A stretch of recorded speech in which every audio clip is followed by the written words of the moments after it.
Mayor గారు, deputy mayor గారు, ఇంకా వేదిక మీద చాలామంది పెద్దలు ఉన్నారు. వారందరికీ, అధికారులు, ఈ కార్యక్రమానికి హాజరైన నా కుటుంబ సభ్యులందరూ,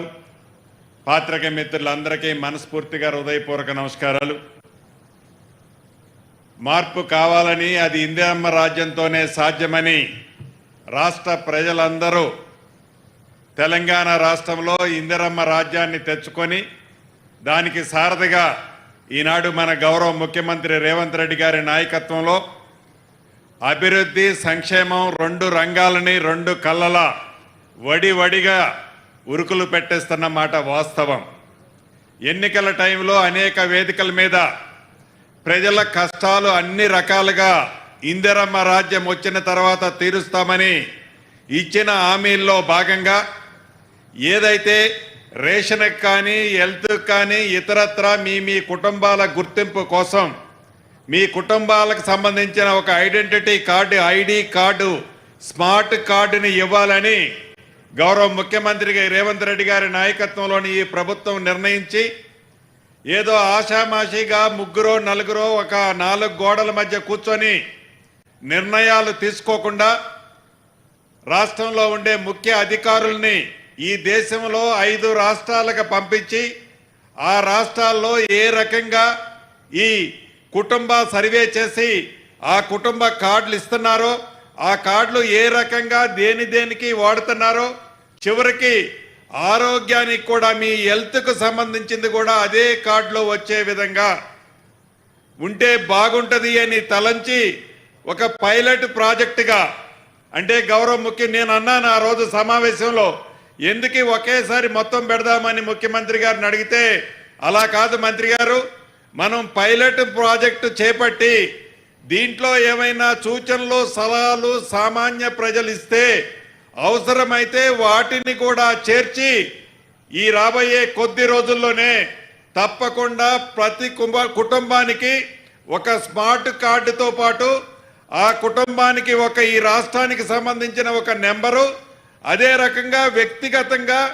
ప్రతి నెంబర్కి ఒక ఐడి కోడ్ని, ఒక నెంబర్ని ఇవ్వాలి అన్నది ఈ రాష్ట్ర ప్రభుత్వం యొక్క ఆలోచనలో భాగంగా ఈనాడు గౌరవ ముఖ్యమంత్రి గారి చేతుల మీదుగా లాంఛనంగా రాష్ట్రంలోని 119 నియోజకవర్గాలలో ప్రతి నియోజకవర్గంలో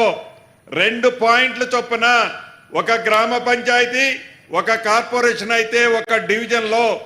ఏర్పాటు చేయాలని నిర్ణయం తీసుకొని, ఇది రాబోయే 5 రోజుల్లో ఈ రోజు నుంచి 7వ తారీఖు లోపు పూర్తి చేసి 8, 9 తారీఖుల్లో ఏవైతే ప్రజలు సూచనలు ఇస్తారో, ఏదైతే ప్రతిపక్షాలు సూచనలు ఇస్తారో,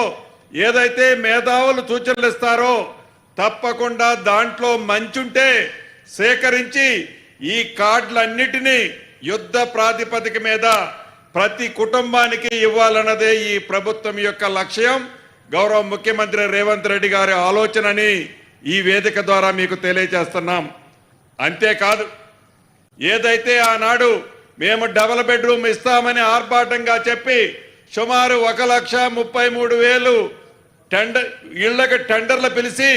కేవలం 65,000-66,000 ఇళ్లే ఆనాడు పూర్తి చేసి మిగతా వాటిని గాలికి వదిలేశారు. గడిచిన ఈ 9 నెలల్లో గౌరవ ముఖ్యమంత్రి గారి సూచనల మేరకు అనేక గ్రామాలలో అసంతృప్తిగా మిగిలిపోయిన వేలాది ఇళ్లను ప్రజల సొమ్మును దుర్వినియోగం చేయొద్దని, బేషిషాలకి పోవద్దని ఆనాటి ప్రభుత్వం మొదలుపెట్టి ఫౌండేషన్ వేసి వదిలేసిన అనేక ఇళ్లని పూర్తి చేశాం. గౌరవ ముఖ్యమంత్రి గారి ఆదేశాలనుసారం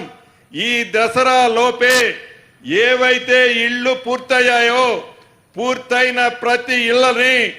పేదవాళ్లలో బహుపేదవాళ్ళకి ఇవ్వాలని గౌరవ ముఖ్యమంత్రి గారు సూచించారు. దసరా పండగ లోపే రాష్ట్రంలో ఉండే 119 నియోజకవర్గాలలో ఇందిరమ్మ రాజ్యంలో కంప్లీట్ చేసిన ఇందిరమ్మ ఇళ్ళు ఏదైతే చేపట్టబోతున్నామో, గత ప్రభుత్వంలో అసంపూర్తిగా వదిలేసిన ఇళ్ళని పూర్తి చేసిన వాటిని ఈ దసరా లోపే మీకు కానుకగా ఇందిరమ్మ రాజ్యంలో అర్హులైన పేదవాళ్ళకి ఈ ప్రభుత్వం ఇవ్వటానికి సిద్ధంగా ఉంది. ఇంతకు ముందే మా ఎమ్మెల్యే గారు చెప్పారు, ఏదైతే ఈ హైదరాబాదులో మూసీ పరివాహక ప్రాంతంలో అనేక చెరువులు, అనేక నాలాలు, అనేక కుంటలు గత 10 సంవత్సరాలలో వందలాది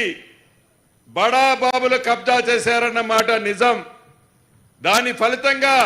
అనేక మంది సామాన్య ప్రజలు ఇబ్బంది పడుతున్నమాట నిజం. మూసీ పరివాహక ప్రాంతంలో ఎప్పుడు వరదొస్తే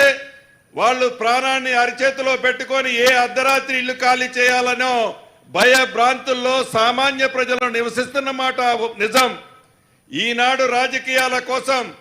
ఓట్ల కోసం మాయ మాటలతో వారు అధికారంలో ఉన్ననాడు ఏవైతే స్టేట్మెంట్లు ఇచ్చారో, ఆనాడు ఎంఐయుడి మంత్రిగా ఉన్న కేటీఆర్ గారు అనేక వేదికల మీద అనేక మంది అఫీషియల్స్ సమక్షంలో ఎవరి ఇళ్లున్నా బుల్డోజ్ చేయండి అని చెప్పిన ఆ పెద్ద మనిషి, ఆనాటి ఆ ప్రభుత్వం ఈనాడు ఇందిరమ్మ రాజ్యంలో పేదోళ్లకి మంచి చేసే ఈ ప్రభుత్వంలో